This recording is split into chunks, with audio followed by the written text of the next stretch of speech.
안녕하십니까. 제 이름은 김도윤, 나이는 59입니다. 작은 무역 회사를 운영하고 있습니다. 제게는 조용하고 완벽했던 아내가 있었습니다. 아내 정나경은 55. 동네에서 작은 꽃집을 운영하는 정말 조용하고 참한 여자였습니다. 저는 그런 아내를 6년간 의심 한 번 하지 않고 믿었습니다. 아들, 딸은 다 출가시켰고 이제 저희 부부만 조용히 살고 있었습니다. 저는 그 고요한 일상이 제 행복의 전부라고 생각했습니다. 그날 아침도 그랬습니다. 아내가 제게 말하더군요. 여보, 나 오늘부터 1박 2일로 꽃시장 경매 다녀와야 해요. 저는 아무 의심 없이 조심해서 다녀오라고 지갑에 용돈까지 두둑하게 챙겨주었습니다. 그렇게 아내를 보내고 저는 회사 일을 마치고 혼자서 저녁을 먹고 있었습니다. 고요했습니다. 아내가 없으니 집이 유난히 컸습니다. 밤 11시가 넘은 시각이었습니다. 초인종이 울렸습니다. 이 늦은 시간에 찾아올 사람이 없었기에 저는 의아한 마음으로 현관으로 나갔습니다. 문을 열자 그곳에는 낯선 여자가 서 있었습니다. 40대 후반쯤 되었을까? 아주 세련되고 화려하고 그리고 매우 차가운 인상의 여자였습니다. 저는 누구시냐고 물었습니다. 여자는 저를 빤히 쳐다보더니 제 이름을 불렀습니다. 김도윤 씨 맞으시죠? 저는 누구신지 재차 물었습니다. 그러자 그 여자가 제게 정말 믿을 수 없는 충격적인 제안을 했습니다.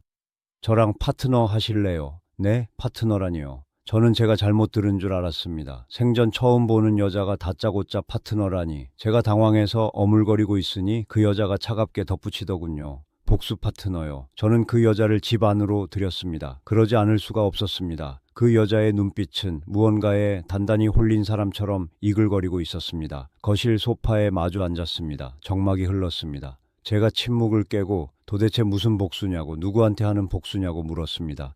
그러자 그 여자가 자신을 서지은이라고 소개했습니다. 그리고 가방에서 누런 서류 봉투 하나를 꺼냈습니다. 당신 아내 정나경, 지금 제 남편이랑 같이 있어요. 네? 제 머릿속이 하얗게 비었습니다. 그게 무슨 소리냐고 되물었습니다. 지은 씨는 말없이 봉투 안에서 사진들을 꺼내 테이블 위에 펼쳐 놓았습니다. 제 아내 정나경이었습니다. 하지만 제가 알던 그 조용하고 참한 아내의 모습이 아니었습니다. 사진 속 아내는 호텔 가운을 걸친 채 웬 훤칠한 중년 남자와 와인잔을 부딪히고 있었습니다. 너무나 행복한 미소를 지으면서 말입니다. 다음 사진은 골프장 락커 앞이었습니다. 아내가 그 남자와 팔짱을 끼고 아주 교태롭게 웃고 있었습니다. 이게 다 1년, 한 년 넘게 모았어요.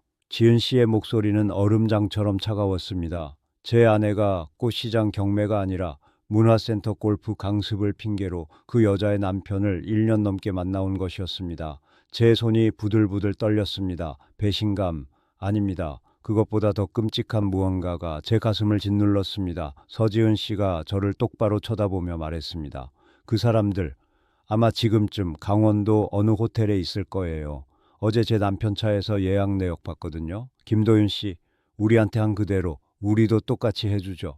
저는 그 말의 뜻을 이해할 수 없었습니다. 똑같이 해주다니요? 어때요? 당장 오늘 밤. 저는 그제야 그 여자가 무슨 말을 하는 것인지 깨달았습니다.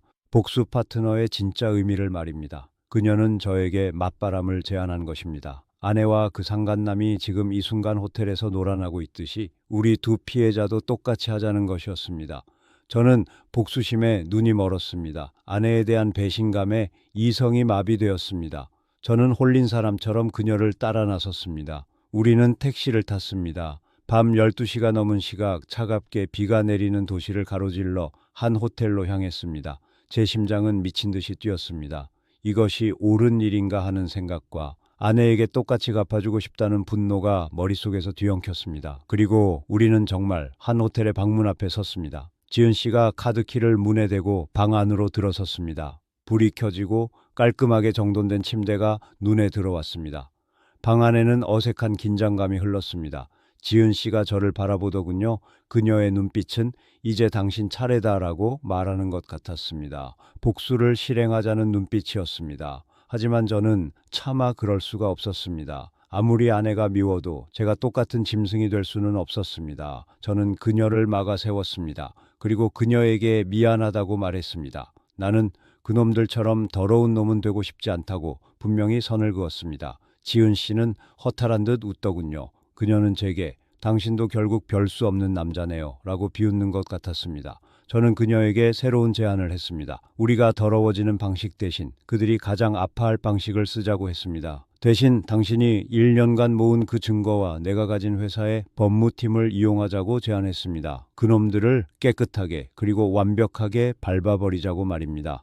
지은 씨의 눈빛이 흔들렸습니다. 그녀는 제게 법무팀이 있냐고 되물었습니다. 저는 제 무역회사가 웬만한 중소기업보다 훨씬 탄탄하다는 것을, 그리고 이 업계에서 제 법무팀이 얼마나 유능한지 차분하게 설명했습니다. 우리는 그날 밤 그 호텔 방에서 밤을 새워 복수를 계획했습니다.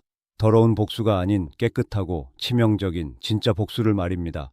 그날 이후 우리는 복수 파트 진어가 되었습니다. 저는 제 회사의 법무팀을 총동원했습니다. 지은 씨가 1년간 모은 증거에 제 법무팀의 정보력을 더했습니다. 결과는 놀라웠습니다. 아내의 꽃집이 사실 제 돈으로 차려준 것이라는 서류 증거, 그리고 상간남 그 골프장 사장놈의 세금 탈루 혐의까지 정확하게 포착했습니다. 아내가 외박에서 돌아왔습니다. 아무것도 모른 채 제게 여보 다녀왔어요. 피곤하네 라며 웃더군요. 저는 그 미소를 보며 아무 말 없이 그냥 똑같이 웃어주었습니다. 그래, 지금 실컷 웃어둬라. 우리는 법으로 그 두 사람을 완벽하게 조이기 시작했습니다. 소장은 정확히 같은 날 두 사람에게 전달되었습니다. 저는 그날 일부러 일찍 퇴근해 집에 있었습니다. 아내가 꽃집에서 돌아왔습니다. 그녀의 손에는 법원에서 온 등기 우편물이 들려 있었고 얼굴은 사색이 되어 있었습니다. 아내는 제게 이게 뭐냐고 소리조차 지르지 못하고 덜덜 떨리는 목소리로 물었습니다. 여보, 이게 다 뭐예요? 소송이라니, 상간남이라니. 저는 거실 소파에 앉아 아내를 그저 덤덤하게 바라보았습니다.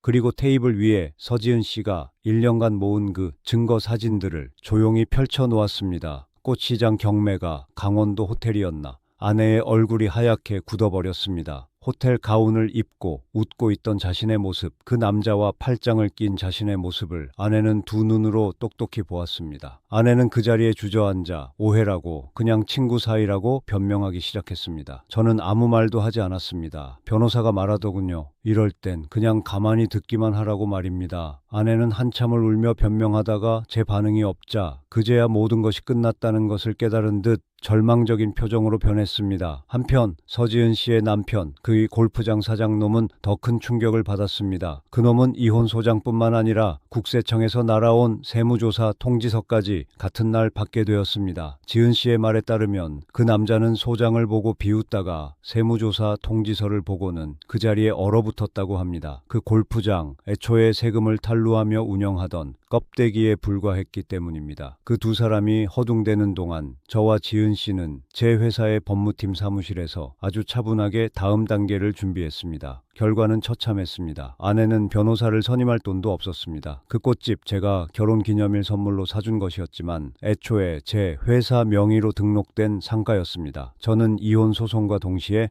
명도 소송을 진행했습니다. 아내는 위자료 폭탄을 맞고 평생의 꿈이라던 그 꽃집에서 짐을 싸서 쫓겨나야 했습니다. 한순간에 빈털터리가 된 것입니다. 상간남, 그 골프장 사장놈은 더 크게 터졌습니다. 지은 씨와의 이혼 소송에서 패배한 것은 물론 제 법무팀이 샅샅이 찾아낸 탈세 증거로 인해 국세청으로부터 수십억 대의 추징금을 맞았습니다. 그의 골프장은 결국 압류당하고 경매로 넘어가 헐값에 팔려나갔습니다. 그놈 역시 모든 것을 잃었습니다. 저와 서지은 씨는 손에 피 한 방울 묻히지 않고 완벽하게 승리했습니다. 모든 것이 정리된 후 저는 지은 씨와 마지막으로 만났습니다. 그녀는 제게 자신이 위자료로 받은 돈의 일부를 건네려 했습니다. 법무팀 비용의 보태라는 것이었죠. 저는 그 돈을 받지 않았습니다. 대신 그녀에게 물었습니다. 이제 속이 좀 시원하십니까? 지은 씨는 처음 만났던 그날과는 달리 아주 편안한 미소로 대답했습니다. 아니요. 속이 시원한 게 아니라 그냥 제자리를 찾은 것뿐이에요. 그 말이 맞았습니다. 우리는 복수를 한 것이 아니었습니다. 그저 모든 것을 원래의 제자리로 돌려놓았을 뿐입니다.